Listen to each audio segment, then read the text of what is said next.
안녕하세요. 저는 올해 70이 간 넘어선 할머니입니다.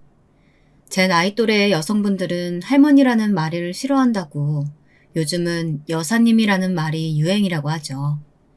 하지만 저는 손자, 손녀들이 너무 좋아서 그 애들한테서 할머니라고 불리는 게 전혀 싫지 않답니다. 여러분들에게 제 가족을 좀 소개해 드릴까 해요.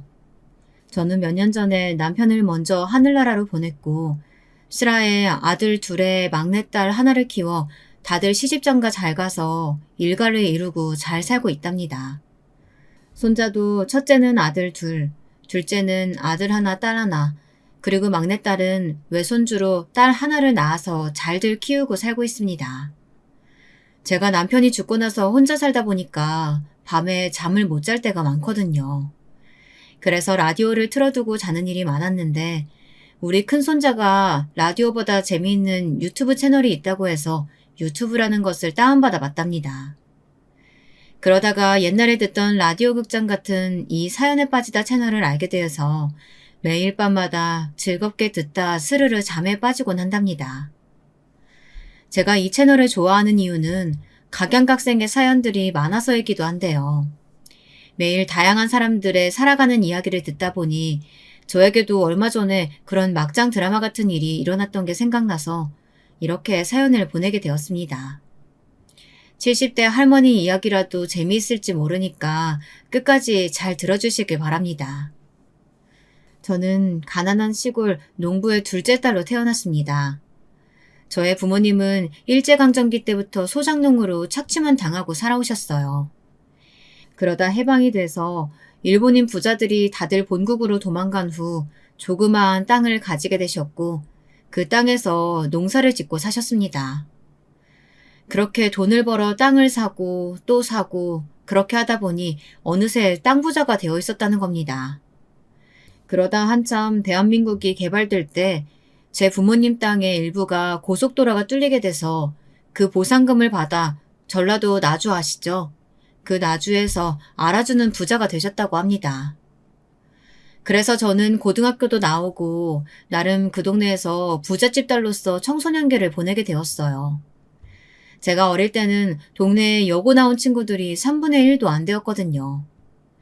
그런데도 제 부모님들은 제가 공부를 좀 잘하는 게 보이니까 고등학교까지 마치라면서 등록금과 육성회비도 내주셨습니다. 지금 생각하면 옛날 어른들 치고는 굉장히 깨어 계신 분들이었죠. 고등학교를 졸업하고 저는 광주 시내에서 직장 생활을 했습니다. 작은 사무실에서 격리 일을 했는데요. 그러다 동네에서 선이 들어와서 부모님이 선이나 보라고 하셨습니다. 저는 주말에 고향으로 돌아가서 한번 선만 보기로 했었는데 그 자리에서 남편을 만난 거예요. 남편은 옛날 사람 같지 않게 키도 크고 덩치도 컸답니다. 처음 봤을 때 무슨 씨름 선수 같다는 생각이 들 정도였으니까요. 하지만 여자 앞에서는 말도 잘 못하고 얼굴만 붉히는 쑥맥이 따로 없었어요. 저는 그런 남편의 순수한 모습에 호감이 갔고 남편도 제가 마음에 들었는지 결혼을 약속했습니다. 저와 남편 둘 다 나주가 고향이어서 결혼식은 나주에서 하기로 했습니다. 그리고 저는 결혼한 후 짧은 직장 생활을 마치고 남편의 직장을 따라 전주로 이사를 했습니다. 남편은 나주에서 작은 전자기기를 만드는 공장의 공장장이었는데요. 그 시대에 공고를 나와 수리공부터 시작해 조립, 검사 등 착실하게 경력을 쌓아 공장장이 된 것이었어요. 젊은 나이에 출세했다고 시어머니가 굉장히 남편을 자랑스러워 하셨습니다. 시댁 어른들도 나주분들이시고 친정이랑 같은 동네에서 농사를 짓고 사시니 주말엔 거의 우리 집 아니면 시댁에 가서 농사일을 돕게 되었습니다. 저희 시댁 어른들은 지금은 물론 다들 돌아가셨지만 드라마에 나오는 못된 시어머니도 아니셨고 무척 순박한 분들이었어요. 워낙에 땅밖에 모르고 농사만 짓고 살아오신 분들이라 누굴 속일 줄도 모르고 며느리들한테 싫은 소리도 한 번 안 하고 사신 분들이세요. 그러다 보니 저 역시 우리 애들이 결혼할 때도 좋은 시어머니가 되어야겠다 생각을 많이 하고 살았습니다. 그저 저희 시어머니처럼만 하자고 생각했죠. 그러면 어디 가서 며느리들한테 욕은 안 먹을 거라고 믿었으니까요. 제 남편은 전주에서 전자기기 공장을 사장님께 인수받아 사장이 되었습니다. 거기다가 우리 친정도 땅 부자이다 보니까 저는 아이들한테도 부족함 없이 뭐든 해주면서 키울 수가 있었습니다. 그래서 그런지 장남인 우리 영준이는 공부도 잘했지만 조금은 제멋대로인 아이가 되어버리고 말았습니다. 어릴 적부터 욕심이 많아서 용돈도 먹을 것도 제 동생들보다 조금이라도 더 많이 받아야 했습니다. 처음에는 장손의 장남이라고 저희 시부모님도 손자 영준이를 너무 오냐오냐 해주시곤 했죠. 만나기만 하면 용돈도 듬뿍 주시고 명절 때 다 같이 밥을 먹을 때도 영준이한테만 소고기며 갈치며 맛있는 것들로만 앞에 놓아주셨습니다. 제 둘째 아들과 딸은 시댁에 갈 때마다 그런 할머니의 모습에 불만을 가지기도 했는데요. 참 사람 좋으신 분들이긴 하지만 옛날 분들이라 그런지 장남에 대한 편애만큼은 어쩌실 수 없었던 것 같아요. 엄마, 할머니는 형만 좋아하시나 봐. 형한테만 용돈 10,000원이나 더 주고 나하고 영애한테는 딱 10,000원씩만 주셨단 말이야. 맞아. 요즘 같은 시대에 어떻게 아들, 딸, 장남 이런 걸로 차별 대우받아야 돼? 나 너무 억울해. 다 같은 손자, 손녀지. 나 이럴 때는 정말 할머니 싫어지려고 해. 그렇게 시댁에 갔다 오는 날엔 제 둘째 아들이랑 딸에게 어김없이 불평불만을 들어야만 했어요. 저는 큰애 몰래 둘째와 딸에게 용돈을 더 주면서 할머니가 일부러 그러시는 건 아니라며 참으라고 다독거리곤 했습니다. 그 후로도 세월은 빠르게 흐르더군요. 장남 영준이는 서울에 있는 대학을 나와 서울에 사는 여자친구를 만나더니 결혼 후에도 서울서 살더라고요. 큰아들이 결혼할 때 저는 조금 서운하기도 했어요.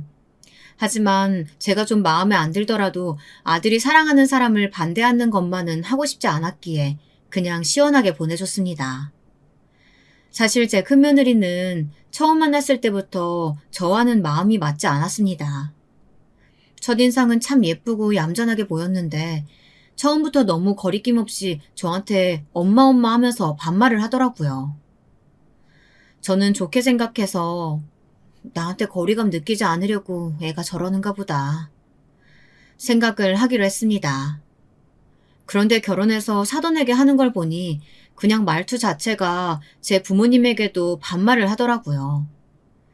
결혼하고 큰아들 부부가 처음으로 집에 인사를 왔는데 차려주는 밥만 먹고 손님처럼 가만히 앉아있다가 가는 걸 보니 큰며느리가 앞으로 맞이 노릇을 잘할까 걱정이 되더라고요. 저는 사부인에게 걱정스러운 마음으로 전화를 했습니다. 아유, 사부인 잘 지내셨죠? 그때 결혼식장에서 뵙고 처음 인사드리네요. 애들 신혼여행 잘 마치고 저희 집 와서 저녁 잘 먹고 갔습니다. 근데 우리 며느리가 맏며느리 노릇을 잘 할 수 있을까요? 저는 좀 걱정이 돼서요. 아이고, 감사합니다. 하루 잘 자고 갔다니 다행이네요. 그리고 우리 딸이 좀 부족한 점이 많아요. 막내딸로 자라나서 애가 천방지축 눈치가 없답니다. 제가 다 죄송하네요. 아직도 저한테 반말하고 친구같이 지내요. 그저 시어머님이 잘 가르쳐 주시고 사랑으로 품어주셨으면 좋겠네요. 내일은 애들 저희 집으로 좀 들르라고 말해뒀으니까 제가 우리 딸 만나면 잘하라고 이르겠습니다. 전화를 끊었는데도 여전히 찜찜한 마음을 떨칠 수가 없었습니다. 사부인 역시 아무것도 아니라는 듯이 넘겼는데 제가 너무 속 좁게 생각하는 걸까요? 저는 윗사람한테는 그에 맞는 대우를 해주고 받아야 한다고 생각했는데요. 제가 요즘 말로 꼰대였다는 걸까요? 그 후 저는 차례차례 둘째 아들과 막내딸을 결혼시켰습니다. 둘째 아들은 저희 집에서 얼마 떨어지지 않은 전주 시내에 살고 있었고 딸은 광주로 시집을 갔습니다. 그래서 마음만 먹으면 둘째나 셋째네 집에는 자주 갈 수 있었고 그렇게 내외하며 살지도 않았는데요. 큰아들 내외 집에 갈 때만큼은 거리감이 느껴지더라고요. 서울서 사니까 거리감이 느껴지는 것뿐이 아니었습니다. 큰며느리는 제가 어쩌다 아들 집에 한번 가보고 싶다고 말하면 그렇게 싫어하더라고요. 그리고 그 거북해하는 느낌은 큰며느리의 말투에서 다 드러나서 딱히 예의를 갖추고 말고 할 것도 없었습니다. 예, 내가 내일 오랜만에 친구들 만나러 서울 올라가는데 혹시 너희 집에서 하룻밤 지냈다 내려가도 되니? 아, 엄마, 저 내일 약속 있어요. 저도 미룰 수 없는 약속이라서 저녁 먹고 늦게 들어갈 텐데. 남편도 야근한다고 했고. 그럼 제가 그냥 현관 비밀번호 알려드릴 테니까 왔다 가시던지 마음대로 하세요. 엄마가 제가 집에 없어도 잘 있다 가실 거면 와도 되고요. 이런 식으로 말끝을 분명히 하지 않고 흐리면서 그 애는 제가 불편하다는 것을 숨기려고 하지도 않더군요. 며느리가 저렇게 말하는데 제가 마음이 불편해서 그 집에 갈 수나 있겠습니까? 저는 점점 큰아들네 집에 왕래도 안 하고 거의 남처럼 지내게 되었습니다. 그렇게 한참 무소식이 희소식이다 생각하면서 지냈습니다. 챙겨야 할 자식들이 셋이다 보니 김장을 할 때마다 거의 100포기가 넘어가는데요. 둘째 며느리랑 둘이서 하려니 너무 힘이 들더라고요. 그래도 둘째 며느리는 착하고 고분고분 자기 할도리는 하는 애였습니다. 시어머니가 불러도 거절 한 번 안 하고 지금까지 같이 김장을 해오고 있으니까요. 그래도 큰며느리네 집에 김장김치를 안 보내줄 수는 없는 노릇이니 김치는 택배로 꼬박꼬박 보내주었습니다. 그렇게 몇 년이 지난 후 저는 어처구니 없는 전화를 받았습니다. 아, 엄마, 저희 집 김치 잘 안 먹어요. 먹을 사람 없어요. 우리 애들도 김치 안 좋아하고 남편도 거의 집에서 밥 한 끼도 안 먹어요. 신혼 때부터 계속 말하고 싶었는데 엄마가 실망하실까봐 계속 참고 있었거든요. 이제 결혼한 지 10년도 됐으니까 저도 좀 할 말은 하고 살아야 속병이 안 날 것 같아서요. 이제 저희 집에 김치 택배 안 보내셔도 돼요. 뭐? 그게 무슨 소리야? 이제껏 이 시할머니랑 시할아버지가 농사 지은 걸로 받은 배추랑 고춧가루로 정성껏 담아서 보냈던 것들인데 필요가 없어? 아니 그렇게 싫었으면 처음부터 안 받는다고 하지 그랬어. 내가 네 동서랑 둘이 얼마나 힘들게 담아다 줬는데. 그러니까요. 너무 정성 들여서 하실 필요는 없다고요. 원하지 않는 친절은 친절 아닌 거 몰라요? 엄마도 연세가 그만큼 되셨으니까 눈치가 좀 있으셔야죠. 하여튼 난 할 말 다 했으니까 끊을게요. 툭 끊긴 전화기를 들고 저는 손을 부들부들 떨었습니다. 처음부터 제 김치가 마음에 안 들었다는 얘기를 어떻게 이렇게 아무렇지 않게 할 수가 있어요. 차라리 며느리 말대로 입맛에 안 맞았다고 하면 빨리 말해주었더라면 그 고생하지 않고 3, 40포기는 빼고 했겠죠. 저는 생각할수록 며느리의 마지막 말이 서운했고 화가 나더라고요. 저는 남편이 들어오기를 기다려서 오늘 있었던 며느리와의 통화 내용을 전부 말했습니다. 그리고 이렇게 덧붙였죠. 여보, 큰며느리랑 나는 정말 안 맞나 봐. 아무리 자기가 막내딸이었대도 그렇지 남의 집에 큰며느리로 왔으면 그에 맞는 행동을 해야지.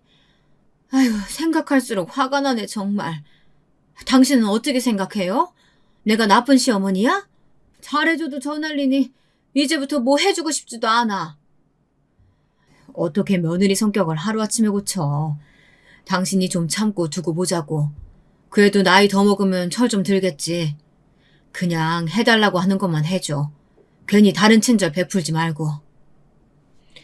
남편은 그래도 자식이라고 며느리 편을 들더라고요. 그 말을 듣고 저는 분해서 남편과 며칠 동안 말도 안 하고 지냈습니다. 제가 속이 좁은 사람이라 그런 건지 저는 큰아들이 제 아내 편을 들 때도 그렇고 제 남편이 큰며느리에게만은 참아보라고 얘기할 때마다 부글부글 화가 치밀었습니다. 크고 작은 큰며느리와의 불화가 있을 때마다 제 곁에는 제 편을 들어줄 사람이 없었습니다. 둘째 며느리에게 이야기하자니 동서지간에 편을 가르는 것 같아 꺼려지고 또 둘째 아들이 알면 자기 형한테 뭐라고 할 것 같아 저는 막내딸에게만 가끔 제 분한 마음을 털어놓게 되었어요. 그 못된 며느리가 이번에도 엄마 생일 때 돈만 계좌로 딱 보내고 오지도 않는다지 뭐니. 난 큰애들 손자들 너무 보고 싶은데 그걸 그렇게도 매몰차게 거절한다. 어쩌면 네 동서는 사람이 그러니? 그러게 말이야. 난 어릴 때부터 오빠도 싸가지 없다고 느꼈지만 큰언니는 더 그런 것 같아. 정말 끼리끼리 만난다고 하는 말이 딱 맞는다니까. 엄마, 내가 엄마 생신 때 우리 딸 데리고 꼭 갈게. 그 집 애들은 그래도 착한데 아주 부모가 못돼 빠져가지고. 그 집 부부랑 계속 말 섞고 그러지 마. 엄마만 상처받을 게 뻔하니까. 그래도 네 큰오빠인데 어떻게 그래. 큰오빠는 괜찮아. 그래도 걔는 가끔 회사 근처서 밥도 사주고 그러는데 며느리가 문제지. 그동안에 세월이 흘러 큰아들 부부는 다니던 회사를 나와 사업을 한다면서 그 당시 서울에서 유행했던 방탈출 카페라는 것을 하나 차렸습니다. 그때는 아직 남편이 살아있을 때였는데 장남이 대책 없이 퇴직을 해 혼자 사업을 한다고 하니 저희 부부는 걱정이 안 될 수가 없잖아요. 그래서 아들을 불러 물었습니다. 너 그 사업은 장래성이 좀 있기는 한 거야? 혹시 금방 망하고 뭐 그런 건 아니지? 사업체가 편의점도 아니고 처음에 잘 안 된다고 금방 말아먹고 그러면 안 된다. 알겠지? 이런 시기에는 무조건 버티는 사람이 이기는 거야. 알아요. 저도 다 알아보고 한 거고 오락신이나 PC방보다 방탈출 카페 같은 곳이 요즘 젊은 세대 사이에서 엄청 유행이래요. 같이 동업할 사람도 구하고 있으니까 엄마 아빠는 걱정 안 하셔도 돼요. 그것보다 제가 퇴직금 2억만으로는 좀 부족해서 그런데 아버지 돌아가시면 받을 유산 좀 미리 당겨서 받을 수 없어요? 오늘 여기까지 온 게 그것 때문이구나. 내가 너한테만 미리 유산 증여하면 네 동생들은 뭐라고 생각하겠니? 받고 싶으면 네 동생들이랑 의논해서 허락 받아가지고 와. 그래야 줄 수 있지 아니면 난 못 준다. 그리고 그거 유행 지나면 어쩌려고 그래? 저는 큰아들이 한다는 그 카페에 대해선 아는 것이 하나도 없었고 남편은 걱정돼서 그런지 유선 증여를 쉽게 허락하지 않으려고 하더라고요. 저는 그래도 장남이 손 모아가며 부탁하는데 매몰차긴 거절하긴 좀 그랬어요. 그래서 제가 따로 모아두었던 3천만 원이 들어있는 통장을 남편 몰래 큰아들에게 주었습니다.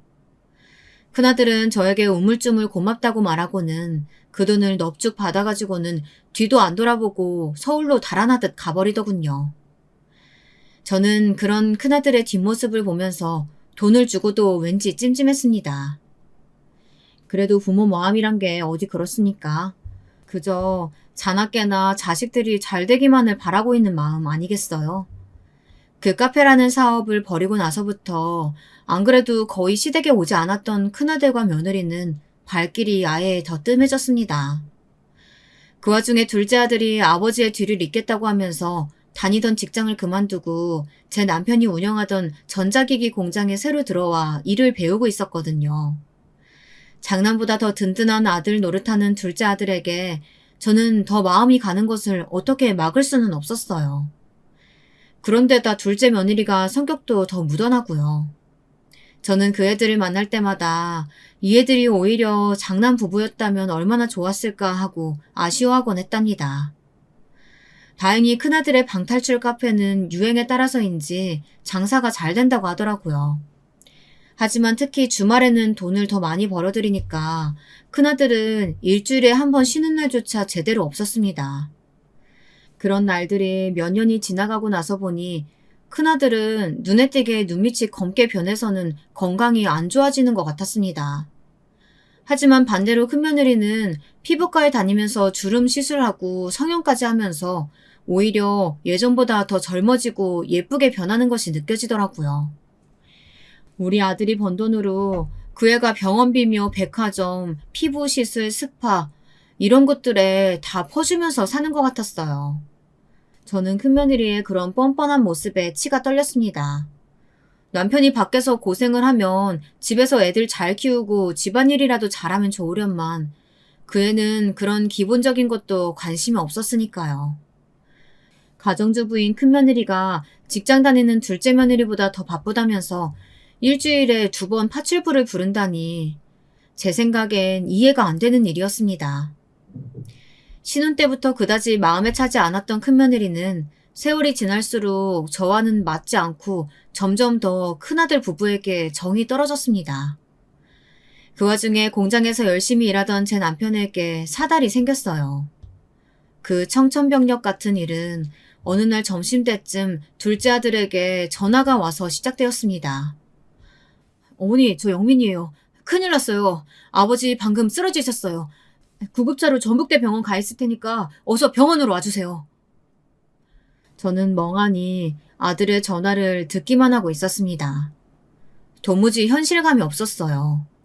아침 일찍 일어나서 밥 잘 먹고 출근한 사람이 갑자기 쓰러졌다고 하니 믿을 수가 있어야죠. 그렇게 10여 분을 아무 생각도 못하고 백지 상태로 있다가 저는 펑펑 울면서 병원으로 달려갔습니다.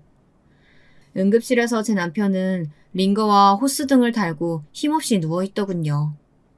의사는 뇌출혈이라고 했고 다행히 빨리 발견하고 처치가 되어서 수술을 하면 괜찮을 거라고 했습니다. 둘째네 부부는 수술실 앞에 와서 초조하게 수술이 끝나기만을 기다리고 있었어요. 처음에 수술만 하면 괜찮을 거라는 병원 의사의 말과는 달리 수술 자체는 7시간이나 걸렸습니다. 저는 그 시간 동안 물 한 모금도 못 마시고 긴장돼서 수술실 밖에서 그 사람에게 무슨 일이 없기를 기도하면서 보냈습니다. 둘째 며느리가 그런 저에게 밥이라도 먹고 오자며 병원 밖으로 나가기를 권했지만 저는 고개를 저으며 둘째 부부에게 너희들이나 다녀오라고 말했습니다. 결국 제 고집을 못 꺾고 그 애들만 병원 지하에 가서 식사를 하고 왔어요. 애들이 올라오자 길고 긴 시간 동안 켜져 있던 수술실 앞에 빨간불이 꺼졌습니다. 저는 땀을 닦으면서 나오는 의사를 붙잡고 간청하듯이 물었습니다. 의사 선생님, 우리 남편 괜찮은 거죠? 처음에 응급실에서 그분은 어디 가시고 어쨌든 남편은 괜찮죠? 곧 깨어날 수 있는 거죠? 괜찮다고 확실한 답을 못 드리는 것은 유감으로 생각합니다. 응급실 레지던트가 낙관적으로 본 것 같지만 출혈 부위가 약간 생각 외로 까다로워서 깨어나셔도 마비가 오래가거나 언어적 후유증이 남을 수 있어요. 의사 선생님의 말은 저를 더 깊은 나락으로 떨어뜨리는 듯 했습니다. 그래도 둘째 아들은 못 깨어난다는 말보다는 낫다고 하면서 희망을 가지자고 했어요. 그리고 아들은 남편이 일반 병실로 올라가자 공장을 오래 비웠다면서 자기는 일터로 돌아갔습니다. 조용한 1인실 병실에는 둘째 며느리와 저만 남았습니다. 며느리는 저를 안타까운 눈으로 보더니 주머니에서 김밥 한 줄을 꺼내는 것이었습니다. 어머니, 마음 강하게 하셔야 돼요. 어머니도 이렇게 아무것도 안 드시면 쓰러질 수 있으세요. 그러니까 아버님 병실엔 제가 있을 동안 어디 휴게실이라도 가서 이거 좀 드시고 누워있다 오세요. 먼저 쓰러지시면 안 되세요. 그래, 내가 애미답지 못하게 너한테 걱정을 끼치고 말았구나. 그럼 좀 부탁한다. 긴장이 풀렸더니 나도 힘이 하나도 없네. 고마워. 잘 먹을게. 며느리가 준 김밥을 받아들고 저는 남편이 누워있는 병실을 나왔습니다. 복도를 보니 사람들이 엄청 많았어요. 어딜 가서 이걸 먹나 하는 생각을 하다가 저는 문득 큰아들에게 전화를 해야겠다는 생각이 들었습니다. 아무리 바쁜 애라도 지 아버지가 쓰러졌는데 그래도 한 번은 다녀가야지 하는 생각에서요. 저는 그중 조용한 대합실에 앉아서 큰아들에게 전화를 걸었습니다.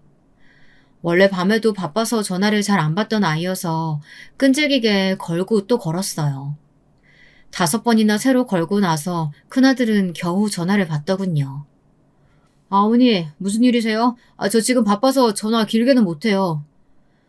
네 아버지 쓰러지셔서 수술 받았어. 내일은 그 가게 문 닫던지 누구한테 맡기고 좀 내려와 얼굴이라도 비치고 가라. 아버지 뇌출혈이었대. 네? 그러셨구나.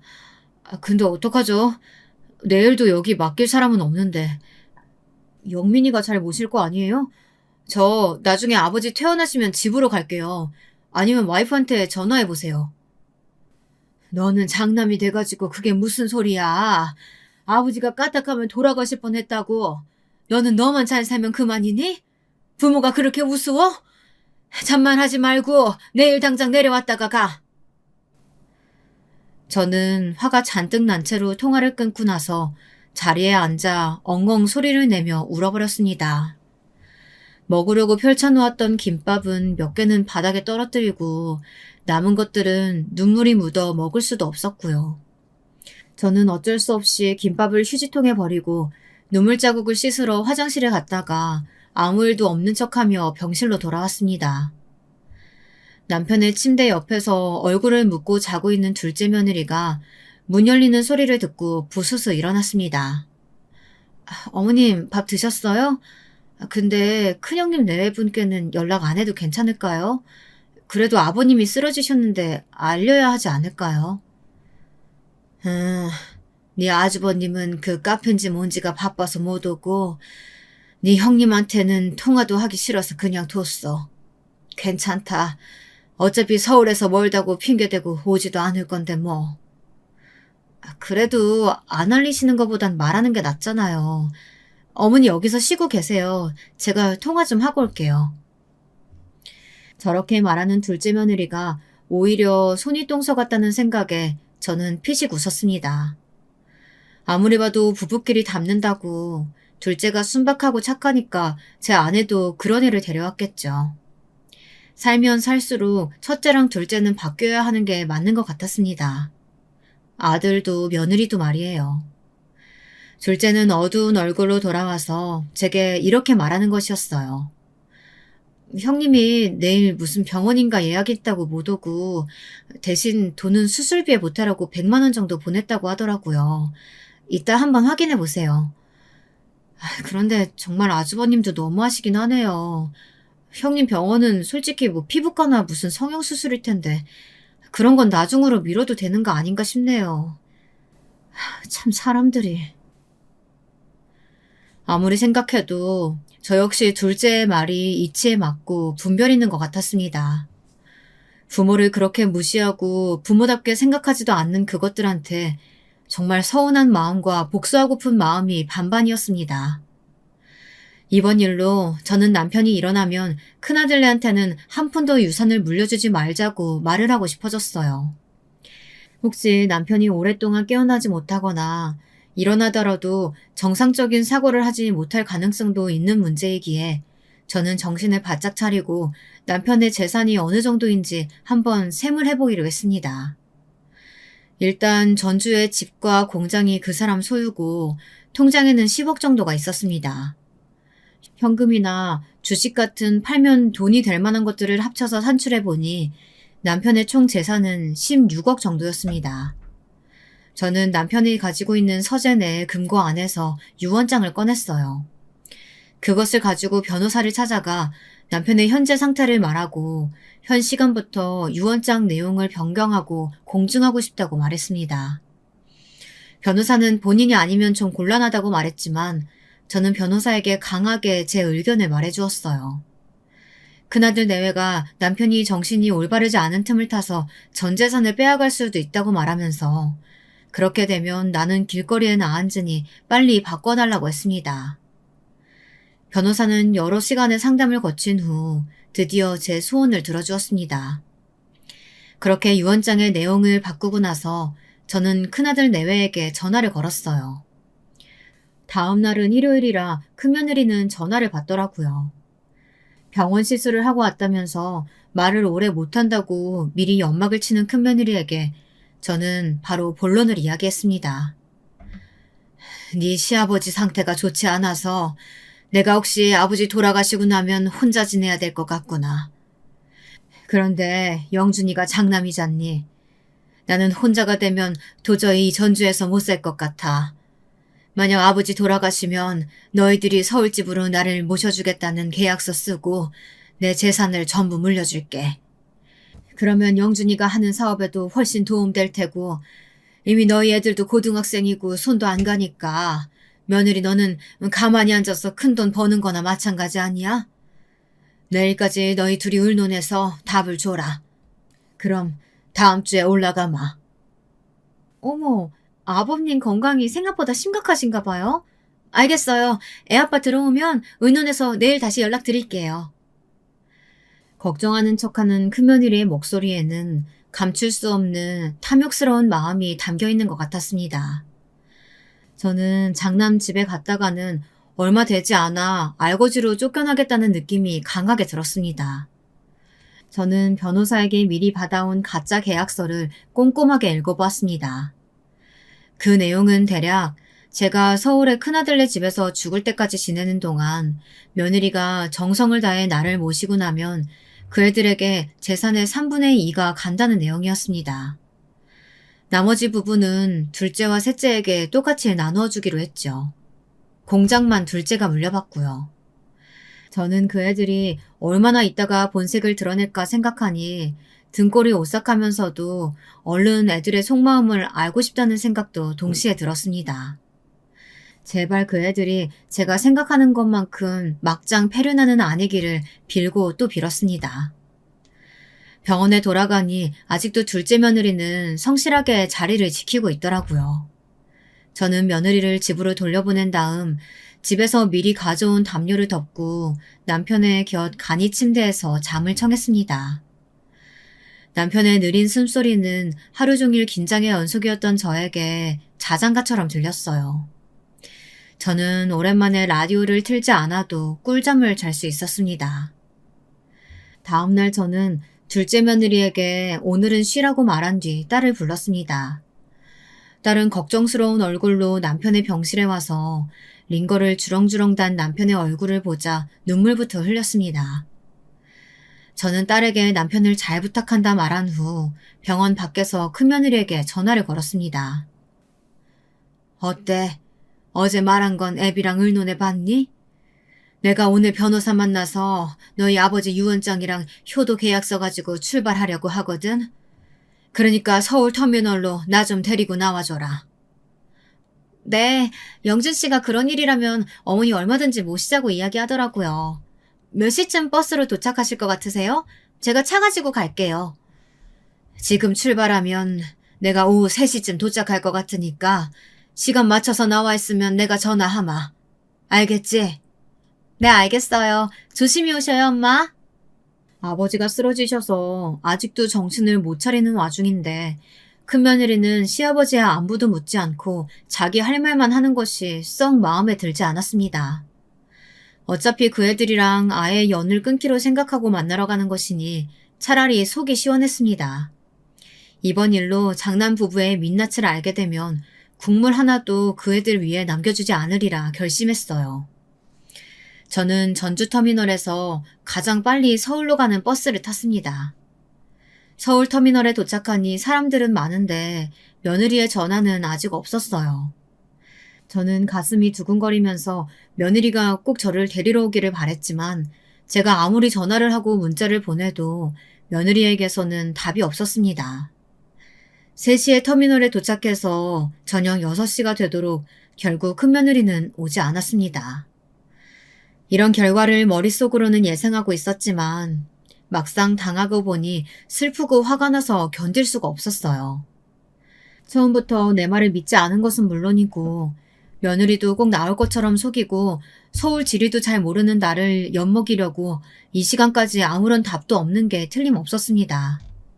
저는 결국 다시 전주로 가는 표를 사 버스에 몸을 실었어요. 저도 모르는 사이에 눈에서 눈물이 흘러내렸습니다. 제 옆에 탄 10대로 보이는 학생이 저에게 괜찮으시냐고 조심스럽게 묻더라고요. 저는 그 애가 걱정할까 얼른 눈물을 닦고 자는 척을 했습니다. 다시 집으로 돌아오니 맥이 탁 풀려서 저는 힘없이 소파에 누웠습니다. 그래도 결말이 폐륜은 아닐 거라고 믿었던 장남과 큰며느리에 대한 배신감에 온몸이 욱신거리고 아파왔죠. 밤이 되어서도 큰며느리에게는 연락 한 통도 없었습니다. 저는 도저히 그 애한테 먼저 연락을 하고 싶지가 않았어요. 그래서 며칠간 한마디도 안 하고 끙끙 앓고 있었습니다. 그래도 병원에 있는 남편을 돌보기는 해야 하니 둘째 며느리와 딸과 번갈아서 남편의 병상을 지켰습니다. 남편의 수술 후 일주일이 지났지만 남편은 아직 의식이 없었어요. 바이탈도 안정되고 숨도 잘 쉬고 있었지만 의식만은 깨어나지 않고 있었습니다. 뇌사 상태도 아닌데 이상한 일이라며 의사 선생님들은 이런 상태가 계속되면 진짜 뇌사로 갈 수 있다고 청천벽력 같은 소리를 하는 것이었어요. 둘째에게 의사의 말을 전했더니 걱정이 되었는지 좀 더 큰 서울의 병원으로 옮겨보자는 의견을 내놓았습니다. 공장은 며칠간 다른 사람에게 맡기고 서울의 큰 병원을 알아보고 아버지를 옮겨 더 좋은 치료를 받게 하자고요. 그러면서 둘째가 직접 형에게 전화를 해보겠다고 하더라고요. 저는 며칠 전 큰며느리와의 사건을 둘째 아들에게 조심스럽게 말했습니다. 뭐라고? 그런 일이 있었어요? 형 진짜 막장이네. 아버지 전북대 병원 입원하신 동안 한 번도 안 오더니 정말 엄마한테도 그런 짓을 했다고? 형수님도 정말 너무한다. 내가 엄마 도와서 같이 복수해줄게. 됐다. 복수는 무슨. 이제 걔들이랑 인연 끊으려고. 도저히 내 속으로 낳은 자식 같지도 않아. 무슨 소리야. 그런 인간일수록 한 방 먹여서 정신을 차리게 해줘야지. 내가 엄마랑 같이 형네 집으로 갈 테니까 내일 아침에 제일 좋은 옷 꺼내 입고 집에서 기다리세요. 그리고 그 다음날 둘째 아들이 검은 양복을 쫙 빼입고 어디서 났는지 5억짜리 외제차를 끌고 집으로 왔더라고요. 저는 세상 태어나서 그런 차는 처음 보는지라 눈이 휘둥그레졌습니다. 아니 너 이런 번쩍거리는 외제차가 어디서 났어? 설마 너 이거 산 거 아니지? 아 설마 엄마. 내가 하루아침에 이런 차를 어떻게 사요. 고등학교 동창놈이 가지고 있는 건데 내가 어젯밤에 전화로 사정사정해서 빌린 거야. 형 기 죽여놓으려면 이런 것 좀 필요할 것 같아서요. 아 엄마. 엄마는 옷이 이런 거밖에 없어? 완전 시골 아줌마스럽잖아. 안 되겠다. 백화점 가자. 형네 집에 가기 전에 엄마 옷부터 사야겠다. 둘째는 그 비싼 외제차에 저를 태우고 전주에서 제일 큰 백화점으로 데려갔습니다. 그리고 100만 원이 넘는 옷을 사주었습니다. 저는 큰애 부부에게 보이려고 이런 낭비를 해야 하는 건지 제가 하려고 하는 일이 과연 필요한 건지 의심이 들었습니다. 제가 옷값이 걱정되어 둘째한테 그만하자며 거절을 했지만 둘째는 아무 말 말고 이런 때에 옷 얻어 입으라고 하면서 이 정도 옷은 사줄 능력 된다고 자기만 믿으라고 하더라고요. 아들이 골라준 그 옷은 비싸서가 아니라 제 마음에 꼭 들었습니다. 왜냐하면 둘째 아들이 사준 옷이기 때문이죠. 저는 이것저것 재지도 따지지도 않고 제 편을 들어주는 아들에게 든든함과 고마움을 느꼈습니다. 둘째 아들과 함께 장남의 집으로 찾아가는 동안 저는 차 안에서 내내 기분이 좋아 커피도 마시고 잠도 설핏 들었다가 일어나고 했습니다. 드디어 서울에 도착해 찾아간 장남의 집은 한강이 보이는 꽤 넓은 평수의 아파트였어요. 처음 결혼했을 때는 서울 변두리에 있는 작은 국민형 주택이었는데 그동안 돈을 좀 벌긴 했는지 새로 지은 브랜드 아파트에 살면서 그때까지 부모도 형제도 한 번도 초대하지 않았다고 생각하니 새록새록 큰아들에 대한 야속한 마음이 생기더라고요. 둘째 아들은 첫째의 집 앞에서 형에게 전화를 걸었습니다.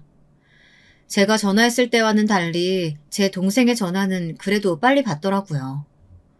아, 형, 나 영민인데 지금 형네 집 앞에 와 있어. 오늘 형 그 방탈출 카페 문 닫고 집에 있는 거 다 아니까 이 문 열지? 큰아들은 현관문을 열더니 놀란 눈으로 번쩍이는 새 옷을 입은 저와 둘째 아들을 번갈아 가면서 바라보았습니다. 아, 갑자기 이렇게 불쑥 찾아오면 어떡하냐? 아무리 가족끼리여도 그거 실례인 거 알아? 내가 어제 엄마한테 너무 황당한 말을 들어서. 좋은 말 할 때 이거 열지. 집에 좀 들어가서 얘기하자. 안 그러면 현관 앞에서 소리 지른다. 둘째 아들의 무서운 얼굴과 으름장에 놀랐는지 큰아들은 문을 열고 우리들을 맞아들였습니다. 둘째 아들은 들어오자마자 소파에 퍼질러 앉아 제 형수를 부르더니 커피라도 가져다 달라고 명령하듯 말했습니다.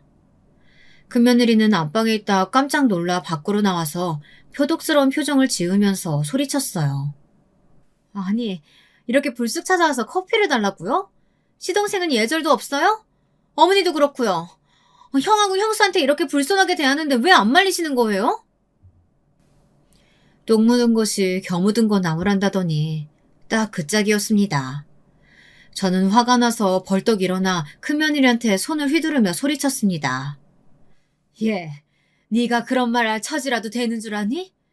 일주일 전에 그렇게 철석같이 마중 나온다고 하더니 나오지도 않고 내 전화도 문자도 씹고 너야말로 버릇없이 이 CM이 고려장 하는 거 아니야? 내가 너 찾겠다고 거기서 서울터미널에서 헤맨 것만 생각하면 아직도 이가 갈린다. 내가 오늘은 효도 계약서고 뭐고 다 엎어버리려고 찾아온 거니까 이참에 아예 모자지간에 연도 끊자. 아니 어머니 그게 무슨 말씀이세요? 그날 안 오신 거 아니었어요? 저는 이 사람한테 터미널에서 어머니 못 봤다고 얘기 들었는데. 당신 도대체 어떻게 된 거야? 그나들은 제 아내를 쳐다보더니 의아한 표정으로 물었습니다. 그러자 큰며느리는 갑자기 안절부절 못하면서 손을 달달 떠는 게 아니겠습니까? 아니 그게 아니고 사실은 그날 제가 다른 큰일이 생겨서 터미널에 못 갔어요. 어머니 죄송해요. 그 후에 전화하려고 했는데 도저히 죄송해서 전화를 못했어요. 그 말 같지도 않은 소리 하지 마라. 그 후에 일주일이나 전화할 시간이 있었는데 한 통도 연락 안 한 건 너잖아. 내가 먼저 어떻게 전화를 하니? 내 며칠 동안 얼마나 자존심 상해서 끙끙 앓았는지 알아? 너희들 같은 나쁜 새끼들은 앞으로 살면서 보고 싶지도 않고 더 볼 일도 없다. 그러니 아버지 돌아가셔도 너희들 유산 한 푼도 받을 생각하지 마. 엄마가 하고 싶은 말은 이것뿐이야. 저는 마루에 있는 탁자에 가짜 서류를 던지듯 내려놓았습니다. 큰아들은 그 서류의 내용을 인상을 찌푸리며 읽어보더니 갑자기 제 발목을 잡으면서 매달렸습니다. 엄마, 나 좀 살려줘요. 안 그래도 지금 좀 사업자금 필요해서 집담보로 대출 받으려고 했어요. 내가 아버지 서울에 있는 큰 병원 모시고 엄마도 우리 집으로 모실 테니까 이 유언장이랑 효도 계약서 사인하게 해주시면 안 될까요? 제가 그날은 잘못했어요. 네? 어머니, 이제라도 저희 집으로 오세요. 제가 잘 모셔드릴게요. 아버지 유산 중에 10억만 미리 증여해 주시면 제가 어머니 돌아가실 때까지 계속 잘 모실게요. 아들이 제 발목을 붙잡고 매달리자 큰며느리도 덩달아 무릎을 꿇고 두 손을 모아 싹싹 빌며 저자세로 나오는 것이었어요. 하지만 저는 이미 큰아들 부부를 믿을 수가 없었습니다. 저는 입술을 악물고 아이들에게 고개를 저었습니다. 둘째 아들 역시 큰아들에게 냉정하게 말했어요. 어머니가 일주일이나 형수님한테 푸대접 받은 걸로 끙끙 앓으셨어. 내가 엄마가 그냥 가만히 형이랑 연 끊겠다는 거 도저히 참을 수가 없어서 모시고 올라온 거야.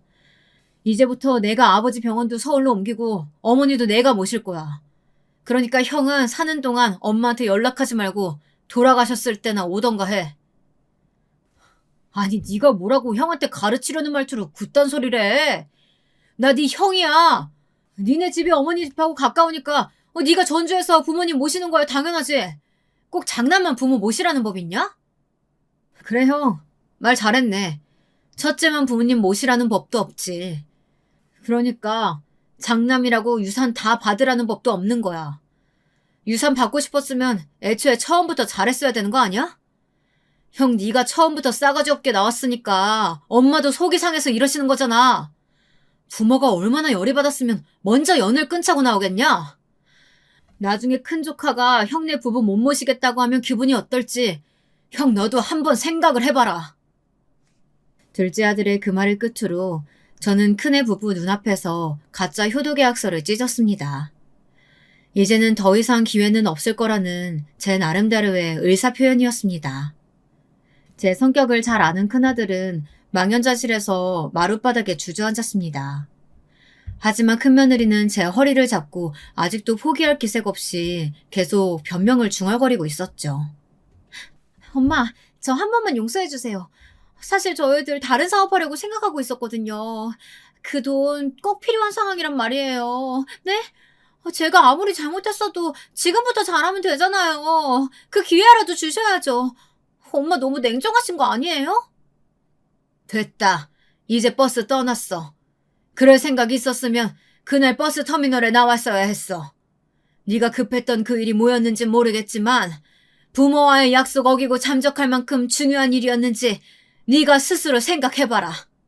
저는 제 몸에 달라붙은 며느리를 거칠게 떼어냈습니다. 그리고 둘째 아들의 손을 끌고 눈물을 흘리며 밖으로 나왔습니다. 저도 부모인지라 사업 자금에 쪼들리는 그 애들이 가엾기는 했어요. 그리고 저 자신이 초라하게 느껴지는 것이었습니다. 애초에 제가 큰며느리와 큰아들의 결혼을 나서서 강하게 반대했다면 이런 일이 없을 것 같았습니다. 모든 게 제 잘못이었을까요? 여러분들의 의견은 어떠신가요? 그렇게 장남부부의 집을 나온 저는 뒤도 안 돌아보고 집으로 돌아왔습니다. 다행히 남편은 서울의 세브란스 병원으로 옮겨진 후 이틀 만에 의식을 되찾았어요. 그동안 저는 둘째 부부와 호텔방을 하나 잡아 번갈아 투숙하면서 남편의 병간호를 했습니다. 남편은 의식을 찾고 난 후 일주일 만에 어눌하게나마 말을 하게 되었고 오른손과 다리에 마비는 왔지만 재활훈련을 하면서 퇴원해도 된다는 진단을 받아 전주에 내려갈 수 있게 되었습니다. 남편이 서울 세브란스에 입원해 있는 동안 큰며느리는 제가 오지 말래도 매일 와서 아버님을 돌보겠다. 그러니 유언장 내용을 좀 고쳐달라 이렇게 간청을 했어요. 하지만 저는 얼른 썩 꺼지라고 화를 내면서 며느리를 쫓아냈습니다. 그 모습을 보더니 퇴원을 하고 집으로 돌아간 날 남편이 제게 물었습니다. 아니, 어떻게 큰애 부부한테 그렇게 매몰차게 알 수가 있어? 당신 무슨 일 있었나? 내가 아픈 동안에 애들이랑 다퉜어? 말도 마요. 난 그 애들 이제 자식 취급도 안 하니까. 당신이 전북대병원에서 못 깨어날 때 걔네들 하루도 면회조차 안 왔어. 그러다가 내가 당신 재산 얼마라고 공개하니까 그때서야 모신다는 둥 집으로 오시라는 둥 이러면서 안면이 싹 바뀌잖아. 돈 때문에 부모 모시려는 그런 것들은 이제 내 아들도 며느리도 아니야. 제 말을 듣고 남편도 고개를 끄덕이면서 자기가 죽은 다음에라도 유산 꼭 지키고 있으라고 하더라고요. 첫째는 물론이고 사람이 언제 어떻게 바뀔지 모르는 거라고 하면서 말이죠. 그러나 둘째 아들은 제가 유산 공개를 하기 전에도 저한테 진심으로 잘 대해줬고 둘째 며느리도 남편이 병상에 누워있을 때 거의 매일같이 찾아와 병간호를 했다고 했더니 그래도 한 놈만 나쁜 놈이라 다행이라고 우리가 자식 농사를 완전 망치지는 않은 거라며 저를 위로해 주었습니다. 병원에서 퇴원한 후 남편은 저를 의지하면서 집에서 요양을 했습니다. 저는 이제 얼마나 남편의 얼굴을 볼지 모른다는 불안감에 하루하루 잘해주려고 노력하고 있어요. 둘째네와 딸도 주말에는 다른 약속 같은 걸 잡지 않고 우리 집으로 와 다 같이 한 끼라도 챙겨 먹고 손자 손녀들도 일부러 데려와서 보여주려고 노력을 했죠. 그렇게 1년이 지나자 남편은 어느 날 갑자기 신부전으로 세상을 떠났습니다. 저는 너무나 슬펐지만 그래도 말년에 가족들에게 둘러싸여 살다 갔으니 여한은 없을 거라고 믿고 싶습니다. 남편의 장례를 치르던 날 첫째 아들네는 가족 모두 서울서 내려와서 저한테 다시 무릎을 꿇었어요. 손님들 치르기도 힘들어 죽겠는데 이 애들은 도대체 아직도 돈밖에 관심이 없나 한심한 생각만 들었습니다. 엄마, 이제 제발 마음 좀 돌려주세요. 처음에 이 사람한테 말씀하셨다면서요. 아버지 돌아가시면 도저히 전주서 못 사신다고. 죽을 때까지 저희랑 사신다고 말이에요. 저 진짜 아버지 유산 필요해요. 네? 제발 다시 한 번만 생각해 주세요. 어머니, 저 진짜 그동안 반성 많이 했어요. 그러니까 유산 좀 나눠주세요. 네? 10억만 주시면 제가 정말로 잘 모실게요. 도대체 지금 와서 이것들은 왜 이런 진상짓을 하는 것인지. 저는 그 속셈이 뻔히 보였지만 일부러 굳게 입을 다물고 밥이나 먹고 가라고 하면서 큰아들 부부를 장례식 끝나자마자 서울로 쫓아내버렸습니다. 이제 나한테 아들은 영민이 뿐이야. 그런 줄 알면 이제 그만 미련 끊고 너희들이나 잘 살아.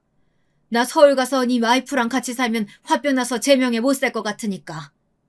이 엄마 오래 살길 바란다면 그냥 너희들끼리 잘 살고 다시는 찾아오지 마라.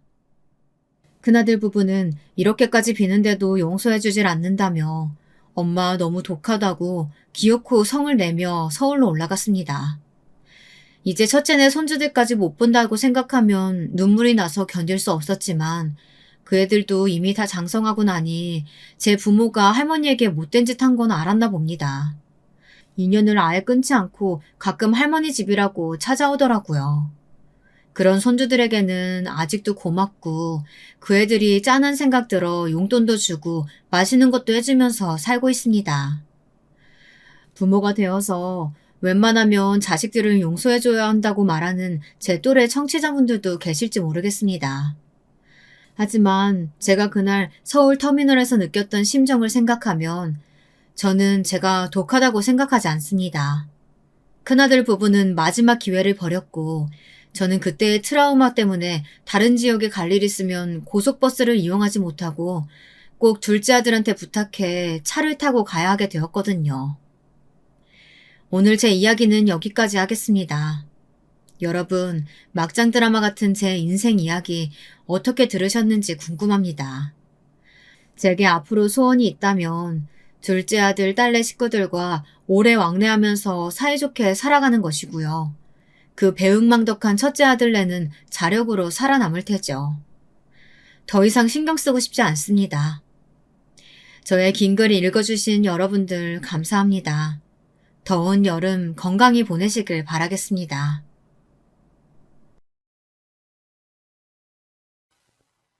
안녕하세요. 저는 막 70대에 접어든 대한민국의 남자입니다. 오늘 사연을 쓰게 된 것은 여러분들의 이야기를 듣다 보니 저도 제 딸아이에게 일어났던 지옥 같던 일과 그 속풀이를 하게 된 에피소드를 말씀드리고 싶어서입니다. 저는 보수적인 산골 마을에서 태어났습니다. 저희 부모님은 농사를 지으셨어요. 제가 살던 집 뒷뜰에는 감나무가 있었고 아버지는 소를 한 마리 데리고 벼농사를 지어 생계를 꾸리셨죠. 젊은 시절에 면사무소에서 근무를 하시다가 그만두시고 가업이었던 농사를 이으셨다고 하는데 저는 6남매 중 둘째로 위로 누나가 있었기에 장남으로 집안의 기대를 받으며 자랐습니다. 공부를 곧잘 했기 때문에 고등학교까지 무사히 마쳤고 학력고사 성적이 좋아 인근 큰 도시의 유명한 국립대 경영학과를 가게 되었습니다. 사실은 서울의 유명한 사립대 경영학과도 갈 수 있는 성적이었지만 부모님께서 동생들도 많은데 서울에 보내기는 형편이 힘들다고 하셔서 어느 정도 타협을 하게 된 것이죠. 그렇게 국립대 경영학과를 졸업하고 저는 고향 부근 1시간 거리 정도 지역의 은행에 취직을 하게 되었습니다. 막 사회 초년생이었던 시기 새내기 은행원이었던 저는 업무를 실수해서 허둥대기도 하고 부모님을 떠나 지내는 타지 생활이 힘들기도 하여 취직하고 1년 동안은 굉장히 마음이 불안정했어요. 그런데 그런 저를 살뜰히 챙겨주는 여직원이 있었습니다. 비록 고졸로 은행 창구 일을 하는 친구였지만 항상 깔끔한 옷차림에 성실하고 부지런한 직원이었어요. 아침마다 저에게 미소를 지으며 인사를 하는 그 친구를 보면서 저는 점차 호감을 가지게 되었죠. 자판기 커피를 함께 마시며 이것저것 물어보니 시골에 형제가 많다 보니 고등학교를 졸업하고 은행에 취직하게 되었다고 했습니다. 저희 때는 여자들이 대학까지 마치는 경우는 흔치 않기도 했고요. 저는 그 아가씨와 결국 연애를 하고 부모님의 반대를 무릅쓰고 결혼하여 이듬해 예쁜 딸을 낳았습니다. 아내는 아기를 낳고 일을 그만두었는데 아기를 낳을 때 피를 많이 흘려서 수혈을 받은지라 산후조리를 한다고 했지만 항상 피곤해하고 기력이 없어 했습니다. 저는 아내가 잘 쉴 수 있도록 보살폈지만 결국은 신장에 이상이 생겨 아내는 그 힘들다는 투석을 하게 되었죠. 저는 은행 일을 하면서 아내를 살뜰히 보살폈지만 아내는 제때 신장을 이식받지 못해서 결국은 제 딸아이가 5살밖에 안 되었을 무렵 하늘에 별이 되고 말았습니다. 세월이 많이 지난 일이라 지금은 이렇게 담담하게 말하지만 그 당시에는 정말 하늘이 무너지는 것 같더군요. 황망하게 아내의 장례식을 치르는데 저도 그냥 아내를 따라 관에 들어가서 뚜껑을 닫아버리고 싶더군요. 아마 그때 제 등 뒤로 업어달라고 매달리던 딸아이가 없었다면 저는 제정신을 유지하지 못하고 우울증에 시달리다가 극단적인 선택을 했을 겁니다. 아내가 그렇게 떠나고 부모님의 도움을 받아 딸아이를 키우면서 자식을 위해서 남은 생을 다 바치겠다고 다짐했습니다. 먼저 간 아내의 몫까지 내가 엄마 아빠 몫을 다 해주리라. 우리 아이가 그늘이 없게 내가 잘 키우리라 하고 매일 아침마다 화장실 거울을 보면서 주문을 외우듯이 스스로에게 세뇌를 했던 것 같아요. 조금 커서 유치원에 간 딸아이가 아빠, 우리 엄마는 하늘나라에서 언제 와? 라고 물을 때마다 저는 눈물을 속으로 삼키면서 아주 나중에 우리가 하늘나라에 가게 되면 엄마랑 만날 수 있을 거야. 라고 말하면서 딸아이를 꼭 안아주었습니다. 그럴 때면 딸은 숨 막힌다면서 저를 타박하곤 했죠. 저는 하나밖에 없는 딸이기에 옛말 그대로 불면 날아갈까 쥐면 꺼질까 딸의 일이라면 만사 제쳐놓고 달려가는 딸바보 아빠로 살았습니다. 다행히 딸은 엄마의 부재에도 밝고 건강하게 쑥쑥 잘 커졌어요. 열심히 딸을 키우면서도 저도 은행에서 점점 직급이 올라갔습니다. 딸이 고등학생일 무렵 저는 부지점장을 달게 되었죠. 딸은 어릴 때부터 책을 많이 읽어서인지 엄마들이 신경 써서 학원도 보내고 과외도 보내는 다른 아이들 못지않게 공부를 잘했습니다. 가끔 엄마와 팔짱을 끼고 옷을 사러 가거나 목욕탕 가는 친구들을 부러워하긴 했지만요. 그럴 때면 딸은 자신은 결혼하면 꼭 딸을 낳아서 엄마랑 같이 데이트 못한 한을 풀겠다면서 저에게 웃으며 말하곤 했죠. 딸이 대학 입시를 치를 무렵에는 수시가 점점 활성화되던 시기였어요. 딸은 내신 성적이 좋았는데 마침 학교의 수시 전략을 잘 짜기로 유명한 선생님이 계셔서 본인의 성적보다 더 좋은 대학에 붙게 되었습니다. 무려 서울대 약대를요. 저는 딸이 서울대를 붙었다는 사실이 믿기지 않았습니다. 항상 전교 1등만 하던 것은 아니었고 그냥 전교에서 상위권이었는데 생활기록부며 농어촌 전용 적용지역에 집이 있었던 것 등 몇 가지 유리하게 반영된 점이 있어 가능했다고 담임선생님께서도 자랑스러워 하셨어요. 저는 딸이 우리나라에서 가장 이름난 대학에 가게 되어서 너무너무 기쁘면서도 일 때문에 제가 서울에 갈 수는 없어 혼자 보내는 것이 마음 아팠습니다. 걱정하는 저에게 딸은 씩씩하게 말하더군요. 아빠, 내가 열심히 해서 꼭 약사 돼서 아빠 호강시켜 줄게요. 엄마 없이 나 키우느라 정말 고생 많았어요. 사랑해요. 저는 딸이 너무 고맙고 또 예뻤어요. 마음 같아서는 그냥 집 근처 좋은 대학을 가면 안 되냐 말리고 싶었지만 또 우리나라 최고 대학을 나온다면 딸아이의 인생은 나와는 좀 더 다르겠지 하는 생각도 들었답니다. 그래서 결국 저는 서울로 딸을 보내고 말았죠. 처음 며칠은 딸을 떠나보내고 너무너무 외로웠지만 시간이 지나니 오히려 제 시간도 많아지고 홀가분하기도 했어요. 가끔 전화를 하면 딸은 딸대로 서울이라는 큰 도시의 문물을 즐기면서 새로운 세상에서 많은 것을 보고 배우고 있다고 잔뜩 신나는 목소리였습니다. 그리고 방학만 되면 신나서 제 선물을 이것저것 사들고 내려오곤 했죠. 그렇게 딸이 서울대에 입학하고 2년을 마친 때였어요. 어느 날 딸에게 전화가 왔습니다. 여보세요? 딸내미 잘 있어? 별일 없지? 불길하게도 수학이 너머의 딸은 대답이 없었습니다. 그러고 보니 요즘 좀 전화가 뜸했던 것 같다는 생각이 머리를 스치고 지나더군요. 여보세요? 지연아, 듣고 있어? 한참 만에 들려온 딸의 목소리는 잔뜩 가라앉아 있었고 갈라져 있었습니다. 아빠 보고 싶어. 저기 서울로 지금 좀 오실 수 있어요? 아빠가 너무 보고 싶은데 내가 갈 수가 없어요. 저는 뭔지 모를 불길한 예감들을 떨치며 그 길로 차를 몰고 4시간이나 되는 거리를 달려 딸의 자취방으로 갔습니다. 가는 동안 여러 가지 잡생각과 걱정이 몰아쳤지만 지금은 그저 어쨌든 큰일이 있었다면 멀쩡히 전화를 하지 못했을 거라고, 최소한 어디를 크게 다친 것은 아닐 거라며 위로를 했어요. 사실 딸은 이상하게 이번 겨울방학에는 집에 오지 않고 3학년 준비를 하겠다고 했습니다.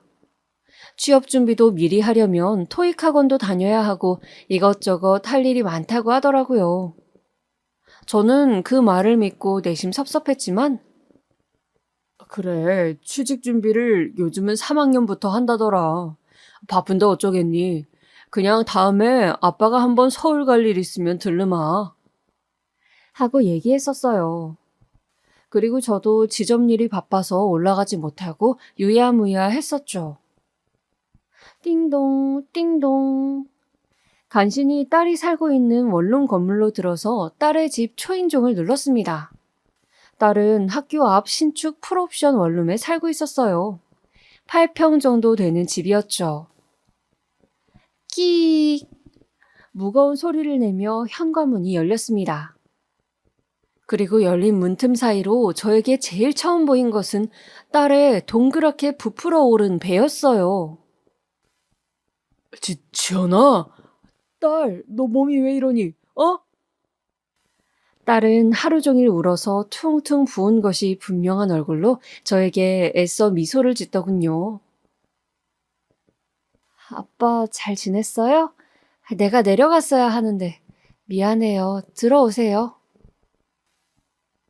오래간만에 방문한 딸의 자취방에는 현관에 남자 신발이 한두 켤레 나뒹굴고 있었고 옷장에도 남자 점퍼 같은 옷이 걸려있고 어딘지 제 딸의 집 같지 않은 남자 물건들이 보였습니다. 저는 순간 머릿속이 하얗게 되더군요. 너무 말도 안 되는 상황을 접하니 생각 회로가 끊겨버린 듯 했어요. 한참을 넋나간 사람같이 앉아있던 저는 딸이 뒤뚱거리며 힘겹게 가져다준 물 한 잔을 다 비우고 딸에게 다그쳐 물었습니다. 그간의 사정을 어서 말하라고요. 도대체 네 몸이 왜 이러냐고 말이죠. 딸은 사시나무처럼 떨면서 이야기를 시작했습니다. 딸이 막 대학 신입생으로 들어왔을 때 지방에서 처음 서울살이를 하는 터라 너무 외롭기도 하고 또 같은 과 친구들이 자신을 촌뜨기로 볼까봐 한동안은 서울말을 연습하기도 하는 등 사람들과 어울리는 일이 쉽지 않아서 외로웠다고 해요. 그래서 딸은 중앙 동아리라도 들자 하면서 게임 동아리를 들었는데 거기서 컴퓨터 게임을 이것저것 많이 하게 되었다고 합니다. 원래도 좀 이과 성향인지라 게임하면서 스트레스가 많이 풀리더래요. 그렇게 게임을 취미로 많이 하다 보니까 학교 동아리 말고도 온라인으로 같이 게임을 하다가 사람들을 만나는 정모도 하게 되고 정모를 나가보니 게임이라는 공통 취미 때문에 즐거워서 술자리도 하게 되곤 했다고 합니다. 그러다 거기서 한 남자를 만나게 되었다고 합니다. 그 남자는 자신은 농구를 하다가 프로 농구 선수가 되지 못해서 대학을 일반 경영학과를 가서 회사를 다니고 있다고 소개했다고 합니다. 키도 크고 눈썹이 진한 훈남 외모의 그 청년에게 제 딸은 호감을 느꼈대요. 나와 다르게 뭔가 세련된 사람 같다는 생각을 하면서요. 몇 번을 만나 게임도 하고 같이 맥주도 마시고 하면서 제 딸은 더욱 그 사람과 친밀해졌습니다. 함께 맛있는 것을 먹고 하다 보니 서로 연애를 하기로 얘기가 되었고 계속 밖에서 만나다 보니 그 사람을 자취방에도 들이게 되었다고 했습니다. 저는 그 대목에서 경솔한 딸의 행동에 너무 화가 났지만 바쁘다는 명분으로 자주 올라와 체크하지 못한 제 탓도 크다는 생각에 괴롭더군요. 그 사람은 회사 일을 하다가 한 번씩 피곤하다고 와서 자고 가기도 하고 일요일에 딸의 집에서 간식을 만들어 먹기도 했다고 합니다. 그때는 세상을 다 가진 것처럼 바보같이 그 사람에게 빠져서 지냈다고 딸은 울면서 이야기를 하더군요. 그런데 그렇게 지내던 어느 날 우연히 화장실을 간 그 사람 핸드폰에 전화가 오는데 전화를 전해주려다 딸은 그만 실수로 통화 버튼을 눌렀다고 합니다. 여보, 오늘 언제 온다고 했지? 저녁 해야 돼? 수화기 너머로 다정한 여자의 목소리가 들렸다고 합니다. 그리고 확실치는 않지만 아기 웅얼거리는 소리도요. 딸아이는 너무 충격을 받아서 그만 핸드폰을 떨어뜨리고 말았대요. 그리고 화장실을 나온 그 사람에게 따져 물었답니다. 오빠, 방금 전화 오던데 누구야? 저녁 해야 되냐고 묻던데. 부탁인데 솔직하게 말해줬으면 좋겠어. 남자는 자신을 뚫어져라 노려보며 추궁하는 제 딸의 눈을 보면서 자신이 사실은 유부남이라고 고백했다 하더군요. 갓 돌이 된 아기가 있다고. 삶이 너무 지쳐서 게임 정모라도 나가면 활력이 생길 것 같아서 나갔는데 너에게 반해버렸다고. 그래서 유부남이라고 하면 상대를 안 해줄까봐 이런 일을 저질렀다고요. 딸은 당장 나가라고 소리를 지르며 그 남자를 쫓아내고 이별을 고했다고 합니다. 딸의 인생의 첫 연애이자 첫 이별이었죠. 그리고 그 후로 입맛도 없고 구역질도 나는 것 같아서 한동안 식음을 전폐하다가 이상하게 그 후에는 또 입맛이 돌아서 아, 내가 실현당하고 이제 다시 회복을 하나 봐 하면서 입맛도 는 대로 먹고 싶은 것을 마음껏 먹었다고 해요. 그러다 보니 살이 5kg 이상 단기간에 확 붙으면서 뭔가 나른하고 모든 일에 기력이 딸리는 느낌이 들었다고 합니다. 특히 뱃살이 너무 쪄서 바지도 맞지 않고 불편해서 같은 과 친구가 효과 좋았다고 하던 다이어트 약을 처방해준다는 병원을 방문했는데 의사는 이런저런 증상들을 듣더니 고개를 갸웃하고는 일단 소변 검사를 해보자고 했대요. 염증 수치 같은 것을 체크해봐야 된다고요. 딸은 그렇게 소변 검사를 하고 임신이라는 청천벽력 같은 소리를 들었다고 합니다. 여자였던 의사 선생님은 임신이고 입덧 증상이 있었던 것으로 보아 개월이 좀 된 것 같으니 어서 산부인과를 가서 정확하게 몇 주나 되었는지 확인을 해보라고. 생리주기 체크 안 하냐고 자기 일처럼 안타까워 하셨다고 해요. 제 딸은 고등학생 때 입시 준비를 하면서 생리불순이 심해서 굉장히 불규칙하게 생리를 했었거든요. 제 아내도 그랬기 때문에 저도 석류다 뭐다 좋다는 것을 챙겨 먹였고요. 그런데 그 불규칙한 주기 때문에 딸은 자신이 임신했다는 것도 모른 채로 몇 개월을 지내왔던 것입니다. 마침 입덧으로 살이 쪄서 난생 처음 뱃살이 찌니 불편한가 보다라고 배가 조금 나온 것도 별스럽지 않게 여겼던 거예요. 저는 기가 차서 할 말이 없었습니다. 뱃살이 찐 것과 임신한 것을 헷갈리다니. 아무튼 정신이 번쩍 든 딸은 그 길로 허둥지둥 산부인과를 찾아갔다고 합니다. 그리고 임신 3개월이라는 진단을 받았는데 그 남자의 아이가 틀림없어서 정말 싫었지만 어쩔 수 없이 그 사람과 연락을 했다고 합니다. 사실 아이를 낳을 수 없으니 지우겠다는 이야기를 하려고 전화를 한 것인데 그 사람은 제 딸에게 그동안 보고 싶었다면서 한 번만 만나서 우리 이야기를 다시 하자고 제 딸을 설득했대요. 당연히 매몰차게 네가 임신이든 말든 내 맞냐는 등의 온갖 막장 드라마 같은 반응을 생각했던 제 딸은 그래도 완전 나쁜 놈은 아니었구나. 나를 걱정하고 있구나 하는 생각에 순간 마음이 약해져서 그놈을 만나러 커피숍으로 갔다고 합니다. 그렇게 다시 만나게 된 그날, 그 남자는 자신이 이혼할 테니 기다려달라고 절대 아이를 지우지 않았으면 좋겠다고 무릎 꿇고 애원했다고 해요. 제 딸은 이미 3개월이면 작은 개월수가 아닌데 어떻게 해야 할지 갈피가 서질 않아서 오랫동안 고민을 했다고 합니다. 처음에는 이 남자도 아이도 얼른 정리해버리고 다시 대학 공부에 매진하자는 쪽으로 기울었지만 4개월째에 접어들자 병원에서 낳는 것도 고려해보면 어떻겠냐고 딸이라고 성별을 슬쩍 말해줬다고 해요. 앞서 말했다시피 제 딸의 소원은 바로 결혼해서 딸을 낳고 엄마와 가져보지 못한 오붓한 시간을 딸과 데이트를 하며 보내는 것이었는데 하필 운명의 장난인지 그 아기가 제 딸이 그렇게 가지고 싶어 했던 딸이었던 겁니다. 초음파로 아기의 모습이 형체를 갖춰나가는 것을 보고 공주님이라는 이야기를 듣자 딸은 차마 중절 수술을 할 수 없었다고 합니다. 그렇게 딸은 미련하게 헤어진다는 그 사람의 말을 믿고 갑자기 임신부가 되었어요. 학교는 계속 다닐 수가 없어서 2학기에 휴학을 했고요.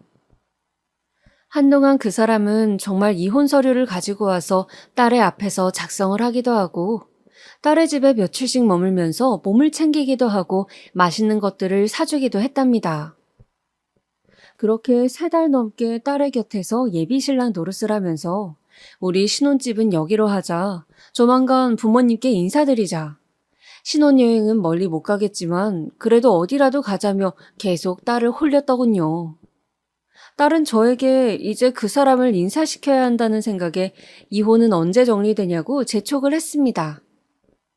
그 남자는 지금 이미 숙려기간이라고 조금만 기다리면 최종 마무리된다고 넌 아무 걱정 말고 몸이나 챙기라 얘기했대요.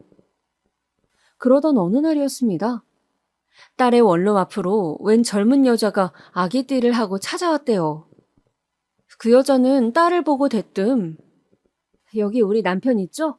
이 인간이 그렇게 말을 했는데 아직도 여기 있으면 어떡해 아가씨.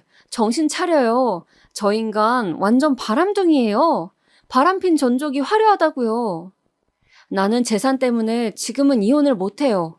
그러니까 아가씨가 물러나세요. 다짜고짜 여자는 그런 말을 남기고 딸의 집에 같이 있던 그 남자를 끌고 가버렸다고 합니다. 남자는 다시 연락이 와서 지연아, 내가 꼭 정리할 테니 기다려. 그동안 우리 아기 잘 있을 거라고 믿을게. 사랑해. 내 사랑은 오직 너뿐이야. 꼭 기다려줘. 하며 전화를 끊었다고 합니다.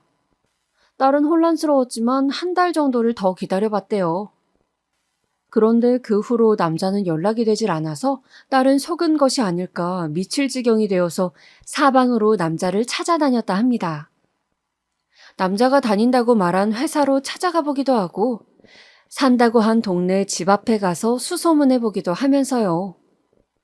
그런데 그날 이후 남자의 흔적은 모두 사라지고 어디 멀리로 이사를 간 것인지 전화도 불통이 되고 행방이 묘연해졌다고 합니다. 딸은 긴 이야기를 마치고 울면서 저를 보면서 말했습니다. 아빠,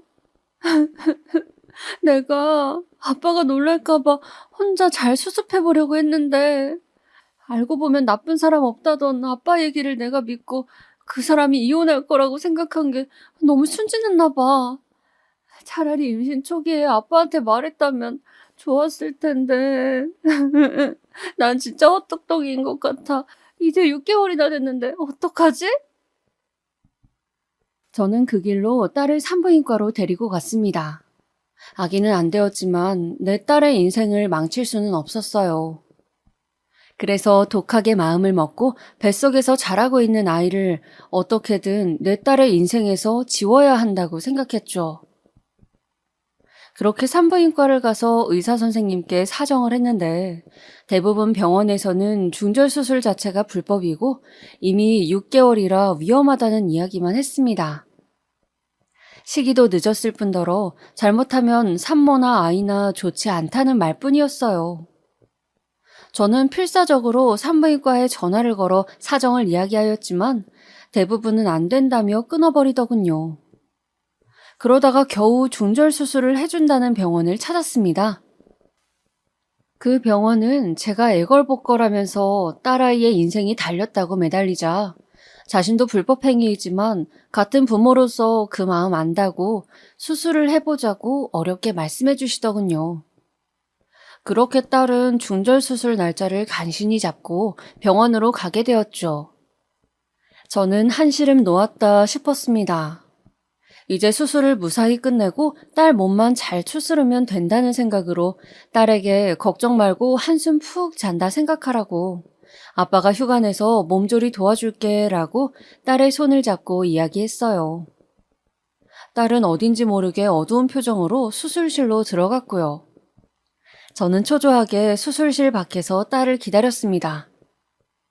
그런데 1시간은 걸릴 것이라던 수술실 문은 들어간 지 10분이 되질 않아 다시 열리는 것이었어요. 그리고 여전히 동그랗게 부푼 배를 하고서 딸아이가 다시 나오더군요.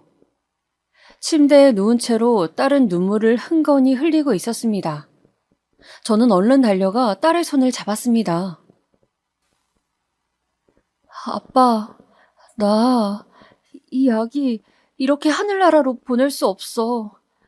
내가 엄마인데 그렇게 할 수가 없어. 멀쩡한 아기를 어떻게 그래. 내 딸인데. 내 딸이야, 아빠. 저는 하늘이 무너지는 것 같았습니다. 수술장에 들어가서 수술 과정을 듣는데 개월수가 많아 실제 아기를 출산하듯이 출산하고 그 후 팔다리가 다 있는 멀쩡한 아기를 하늘나라로 보낸다는 그 말을 듣고 제 딸은 도저히 수술을 할 수가 없었다고 합니다. 이미 아기는 사람의 형체로 너무 자라 있었고 제 딸의 뱃속에서 움직이고 있었으니까요. 그렇게 제 딸은 미혼모의 길을 선택했습니다. 저는 필사적으로 설득하고 또 설득했지만 무엇보다 생명이 중요하다는 딸의 이야기를 결국 들어줄 수밖에 없었습니다. 그럼 아이 아빠를 찾아가 단판을 짓자고 했지만 딸은 어디 있는지 모르고 사진 한 장 없다고 했어요. 흥신소라도 이용해서 찾아보겠다 하니 원치 않는다고, 다시는 보고 싶지 않다고 우는 것이었습니다. 그래서 그렇다면 미혼모로 아이를 키우는 것은 반대고 호적이라도 내 쪽으로 입적시키라고 했습니다. 법적인 절차를 알아보니 아이 부모가 동의하면 되고 가정법원에서 처리할 수 있다고 하더군요. 그렇게 저는 제 호적에 제 손녀를 올리게 되었습니다. 제 딸은 자신의 딸과 법적으로는 자매가 된 것이었죠. 그렇게 3달을 채우고 딸은 자연분만으로 건강한 아기를 출산했습니다.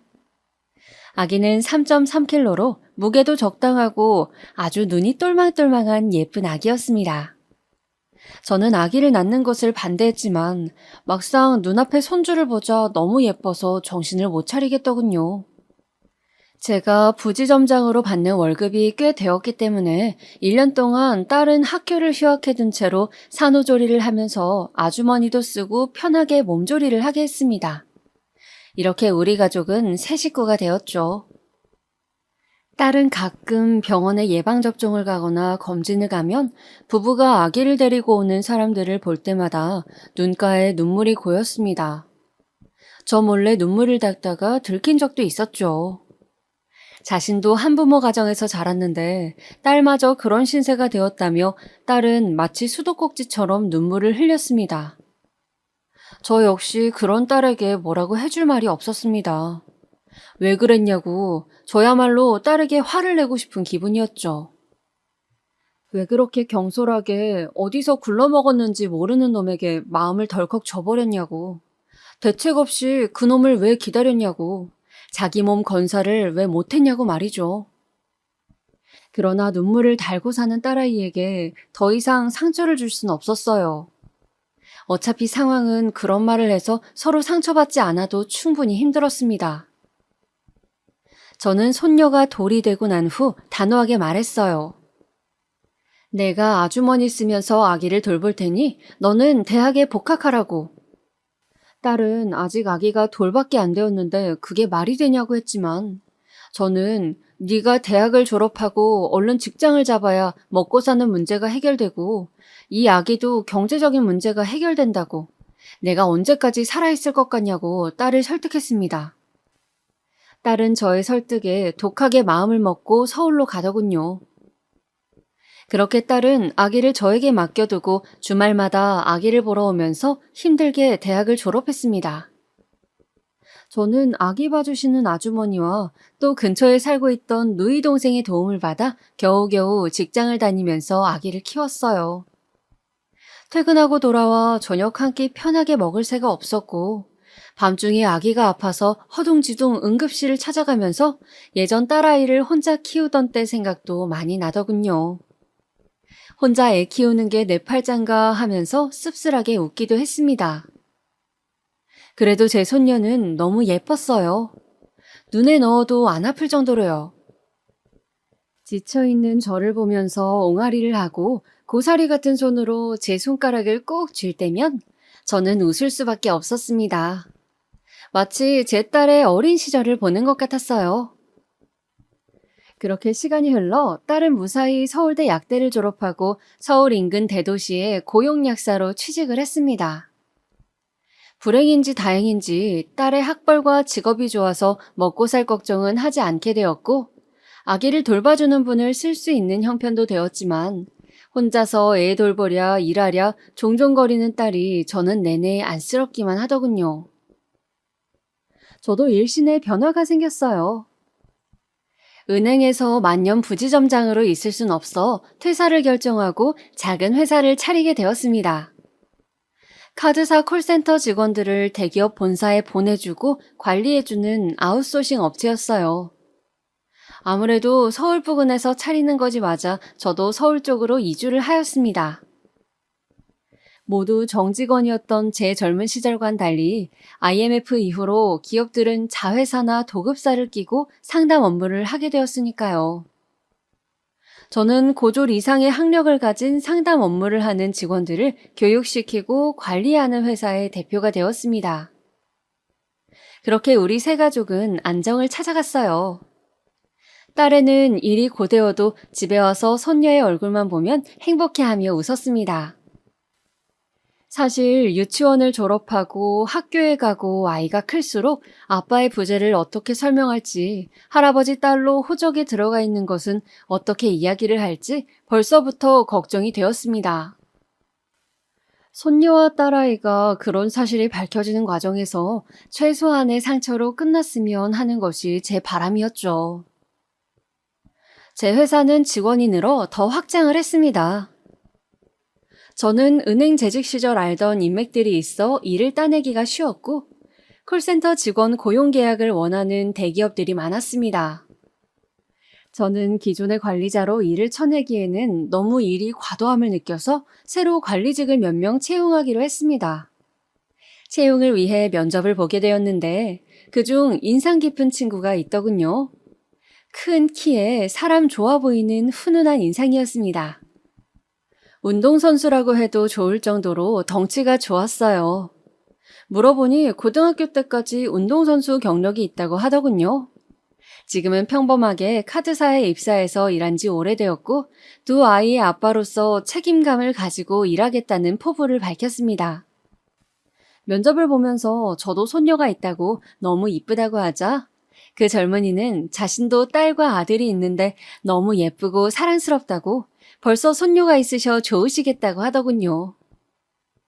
저는 그 친구에게 매니저라는 직함을 주고 김 매니저라고 부르며 친하게 지냈습니다.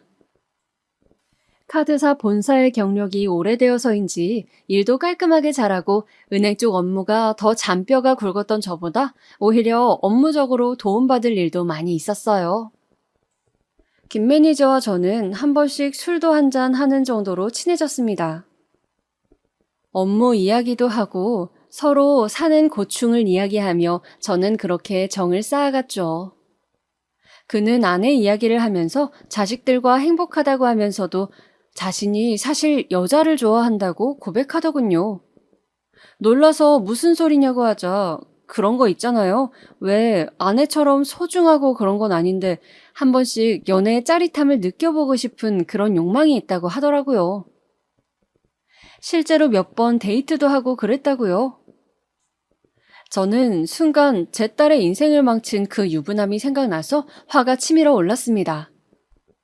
그래서 저는 김 매니저에게 술을 거나하게 먹고는 그런 식으로 부도덕하게 살지 말라고 소리를 질렀죠.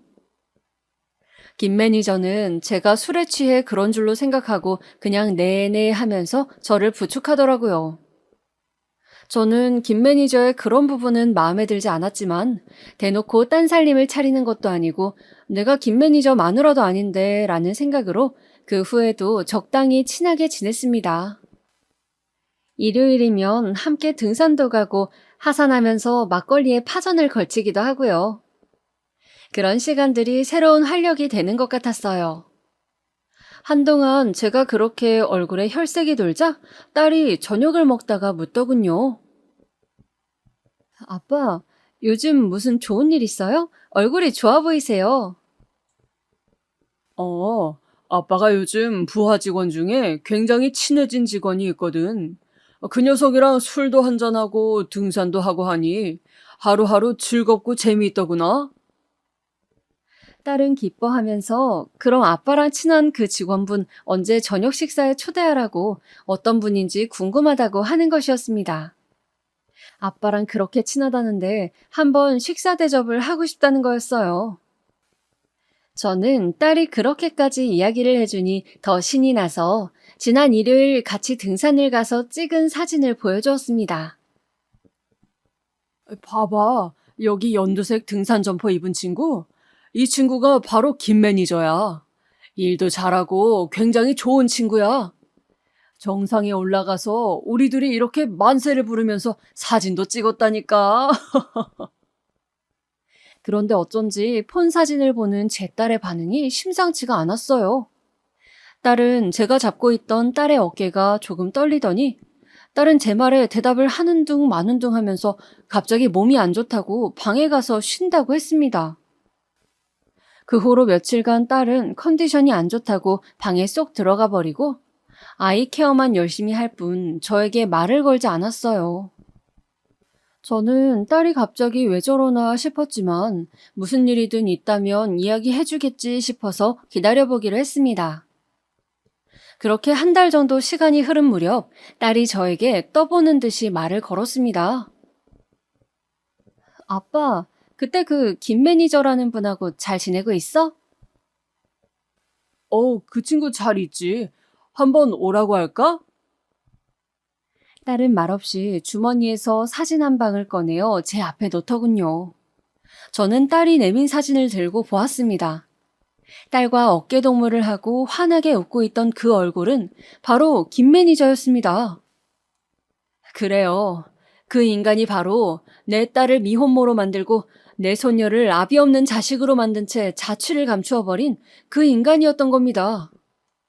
저는 너무 놀라서 딸에게 이 사람이 네 남자친구였던 그 새끼냐고 사진 한 장 없다고 하지 않았냐, 이름이 뭐냐고 물었어요. 딸은 사실은 다 태워버렸지만 사진 한 장은 남겨놓았다고 아빠 폰에서 그 사람을 봤을 때 심장이 멎는 것 같았다고 하며 개명을 한 것 같다고 왜 또 내 인생에 이렇게 우연히 나타난 것인지 영문을 모르겠다며 또 눈물바람을 하는 것이었습니다. 겨우 잊으려 애쓰며 살고 있는 우리 앞에 그 자식은 또 이렇게 드라마틱하게 나타났습니다.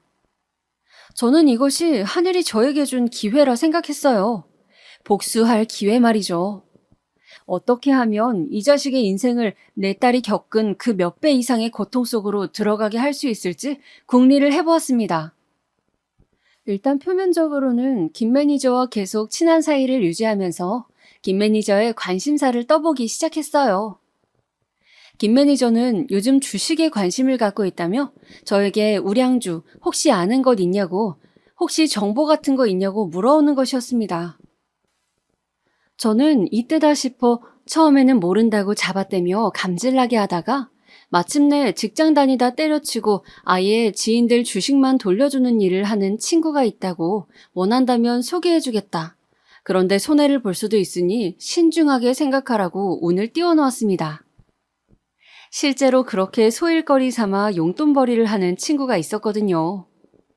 그 친구는 오랜 이 바닥의 경험으로 그래프상의 지표를 보고 작전주의인지 아닌지를 기가 막히게 잘 찍어내는 친구였습니다.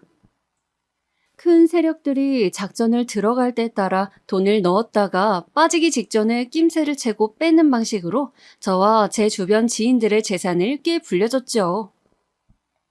저는 그 후로 김 매니저와 술을 한잔할 때마다 은근슬쩍 주식 수익률에 대한 이야기를 던졌습니다. 그리고 많이 위험하다고 알려져 있는 선물 거래까지도 이 친구가 하는데 아직 마이너스가 크게 난 적이 없고 거의 회복했다며 계속해서 유혹의 말을 남겼습니다. 김 매니저는 본인도 카드사에 오래 있었던지라 선물은 위험해서 내키지 않는다고 주식한다는 그 친구분 진짜 작전줄을 아는 거냐고 못 믿는 기색이었지만 사람이란 본디 같은 말을 반복해서 계속 듣고 옆 사람이 계속 수익이 나는 것을 보여주면 넘어오게 되어 있죠. 결국 지속적으로 제 이야기를 듣고 제 통장 잔고를 보여주고 장기간 이득이 난 것을 확인한 김 매니저는 제 친구에게 주식 컨트롤을 맡기게 되었습니다. 처음에는 경계 모드로 1,000만 원 정도를 넣더니 6개월 이상 10에서 20% 이상의 수익이 나자 아파트 청약이 당첨되어 잔금을 치려고 모아둔 2억의 대부분을 몽땅 밀어넣으면서 과감하게 투자하더군요. 저는 제가 이렇게 이야기한 것에 흔들려 자신의 재산의 대부분을 주식에 밀어넣는 그의 모습을 보면서 이것이 하늘이 너에게 주는 천벌이라고 생각했습니다. 내 딸 눈에 눈물 나게 한 이상 나 역시 니놈 눈에 피눈물을 받아내야겠다는 생각이었어요. 그래서 친구에게 일부러 작전주 다 빠지고 한 템포 늦게 눈치채지 못하도록 조금씩 손해를 보게 해달라고 부탁했습니다. 친구는 처음에는 내키지 않아 했지만 제 딸과 저의 사정을 듣고 그 원수가 그놈이라는 것을 알자 티 안 나게 협조해주기로 했습니다. 저는 그에 응당하는 제 자산관리 등의 일을 그 친구에게 더 주기로 했고요. 포커페이스를 유지하면서 계속 친하게 지내려니 역겨웠지만 저는 그놈에게 화끈하게 복수할 그날을 기다리면서 표정을 유지했습니다. 처음에 수익률이 잘 나자 김 매니저는 무척 고마워하더군요. 자신이 코인에 투자했다가 손실을 봤는데 안 그래도 처가 돈까지 끌어쓴 터라 아내에게 할 말이 없었는데 그걸 다 상쇄할 수 있을 수익을 대표님 덕분에 얻게 되었다며 고급 정보를 줘서 고맙다고 저에게 술까지 사더군요. 그리고 드디어 복수의 그날이 왔습니다. 여보세요? 대표님, 지금 주식 보셨어요?